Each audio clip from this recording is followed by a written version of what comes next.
કંગાલના દ્રષ્ટાંતે સાચા ત્યાગીનું. સ્વામિનારાયણ રે સંવત 1876 પોષવદી 13ને દિવસ શ્રીજી મહારાજ શ્રી ગરડા મધ્યે દાદા ખાચરના દરબારમાં શ્રી વાસુદેવ નારાયણના મંદિરની આગળ લીમડાના વૃક્ષ હેઠે ઓઠા ઉપર ઢોલિયો ઢળાવીને વિરાજમાન થયા હતા અને સર્વ શ્વેત વસ્ત્ર ધારણ કર્યા હતા અને કંઠને વિશે ધોળા અને પીળા પુષ્પના હાર ધારણ કર્યા હતા અને બે કાન ઉપર ધોળા પુષ્પના ગુચ્છ ખોશ્યા હતા ને પાગને વિશે પીળા પુષ્પનો તોરો લટકતો હતો તથા કર્ણિકારના રાતા પુષ્પનું ચોગલું મૂક્યું હતું અને જમણા હાથને વિશે ધોળા પુષ્પનો દડો ફેરવતા હતા. એવી રીતની શોભાને ધારણ કરતા ને પોતાના ભક્તજનને આનંદ ઉપજાવતા થકા વિરાજમાન હતા અને પોતાના મુખારવિંદની આગળ મુનિ તથા દેશ દેશના હરિભક્તની સભા ભરાઈને બેઠી હતી. પછી શ્રીજી મહારાજ બોલ્યા, જે જેણે સંસાર મૂક્યો ને ત્યાગીનો ભેખ લીધો અને તેને પરમેશ્વરના સ્વરૂપ વિના અસત પદાર્થમાં પ્રીતિ રહે છે તેને કેવો જાણવો? તો જેવો મોટા શાહુકાર માણસની આગળ કંગાલ માણસ હોય તેવો જાણવો. જેમ કંગાલ માણસ હોય ને પહેરવા વસ્ત્ર ન મળતું હોય ને ઉકરડામાંથી દાણા વીણી ખાતો હોય તે પોતે પોતાને પાપી સમજે અને બીજા શાહુકાર લોક પણ તેને પાપી સમજે. જે આણે પાપ કર્યા હશે માટે એને અન્ન વસ્ત્ર મળતું નથી. તેમ જે ત્યાગી થઈને સારા સારા જે વસ્ત્રાદિક પદાર્થ તેને ભેળા કરી રાખે અને તેની તૃષ્ણા પણ ઘણી રાખે અને ધર્મ, જ્ઞાન, વૈરાગ્ય અને ભક્તિ તેને વિશે પ્રીતિ રહિત હોય એવો જે ત્યાગી, તેને તો જે મોટા એકાંતિક સાધુ છે તે કંગાલ માણસની પેઠે પાપી જાણે છે. કેમ જે જો એ પાપી છે તો એને ધર્મ, જ્ઞાન, વૈરાગ્ય અને ભક્તિ તેને વિશે પ્રીતિ થતી નથી અને પરમેશ્વર વિના બીજા પદાર્થમાં પ્રીતિ થાય છે. અને જે ત્યાગી હોય તેને તો કચરો અને કંચન એ બે બરોબર હોય અને આ પદાર્થ સારું ને આ પદાર્થ ભૂંડું એવી તો સમજણ જ હોય નહીં. અને એક ભગવાનને વિશે પ્રીતિ હોય તે જ સાચો ત્યાગી છે. ઇતિ વચનામૃતમ. એ રીતે ગરડા પ્રથમ પ્રકરણનું 36મું વચનામૃત જે તે થયું. મોટાને શું કરવાનું તાન છે તે કેમ સમજાય? એ પ્રશ્નનો ઉત્તર કર્યો.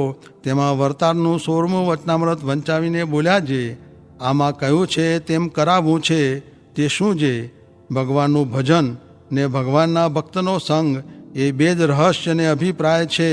તે લઈને મંડે તો રાજી થતાં ક્યાં વાર છે? માટે રાજી કરવા હોય તેને મંડવું. સ્વામિનારાયણે સ્વામીએ વાત કરી, જે નિત્ય લાખ રૂપિયા લાવે ને સત્સંગનું ઘસાતું બોલતો હોય તો તે મને ન ગમે. ને સૂતો સૂતો ખાય પણ ભગવાનના ભક્તનું સારું બોલતો હોય તો તેની ચાકરી હું કરાવું એવો મારો સ્વભાવ છે. સ્વામિનારાયણે સ્વામીએ વાત કરી, જે વ્યવહારેણ સાધુ તે એકબીજાને વ્યવહાર પડ્યાથી સાધુતાની ખબર પડે છે પણ તે વિના સાધુપણું જણાતું નથી.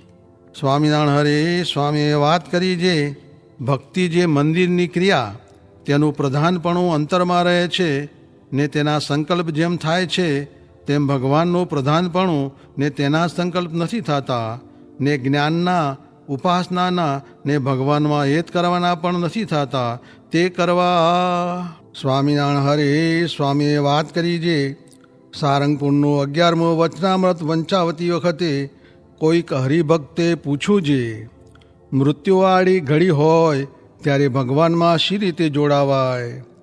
ત્યારે સ્વામી બોલ્યા, જે એને ભગવાનમાં જોડાવાની રુચિ હોય ને દેહનો અંત આવી જાય તો ભગવાનને સાધુ તેની મદદ કરે, રક્ષા કરે. તેથી ભગવાન વિશે જોડાઈ જવાય. માટે રુચિ સારી રાખવી. સ્વામિનારાયણ હરે સ્વામીએ વાત કરી, જે કેટલાકને મન રમાડે છે ને કેટલાક મનને રમાડે છે. આ વાત નિત્ય વિચારવા જેવી છે. સ્વામિનારાયણ હરે.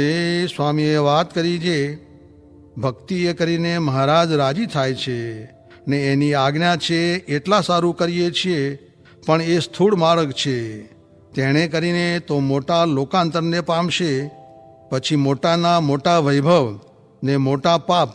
તે જુઓ ને, આ ખંડેરાવ એક દિવસમાં જેટલું પાપ કરતા હશે એટલું ગરીબ આખા ભાવમાં પણ ન કરે. માટે આને આ દેહે ભક્તિ પણ કરતા જાવું ને તે કરતાં થકા અનુવૃત્તિ આત્માને વિશે રાખે જ આવી.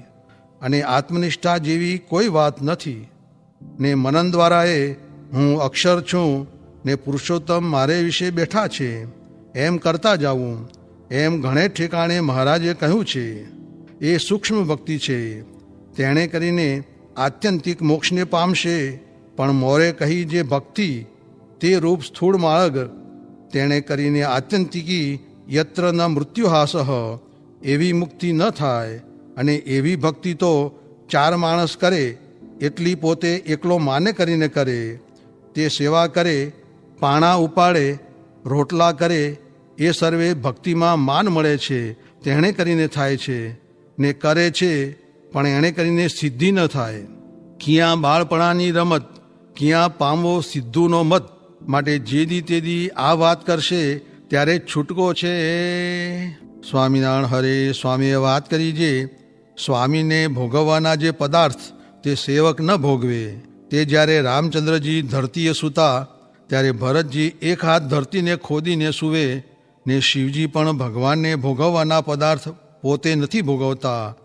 ને સંગનો ભેદ કયો જે એક ઉખેડે અને એક ચોંટાડે. સ્વામિનારાયણ હરે. સ્વામીએ વાત કરી છે, જુઓ ને, કેટલાક છે તે એક એક ક્રિયાનું નામ લેવું નહીં ને પાણી પણ ભરવું નહીં. ત્યારે એ શું શાળગ્રામને કારસો આવે એ તે શું જાણતા હશે?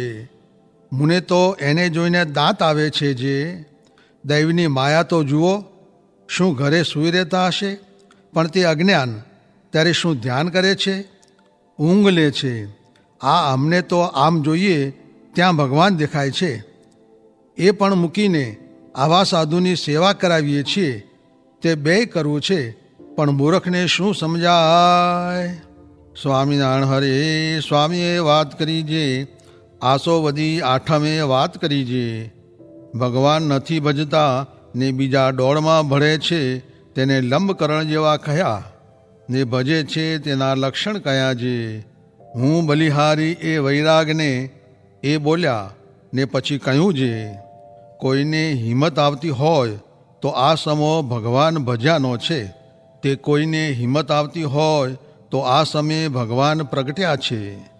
તે કોઈને હિંમત આવતી હોય તો તે વેળા એવા સાધુ પણ આવ્યા છે. અને કરવાનું પણ એ જ છે. આ તો જીવને ગરજ ક્યાં છે? એમ કહીને હસ્યા. જુઓ ને, લોંઠાએ આ સાધુ માળા ફેરવાવે છે, લોંઠાએ નિયમ પડાવે છે, લોંઠાએ ભગવાન ભજાવે છે. નિકર જીવને કાંઈ કરવું જ નથી, તે કરે જ નહીં.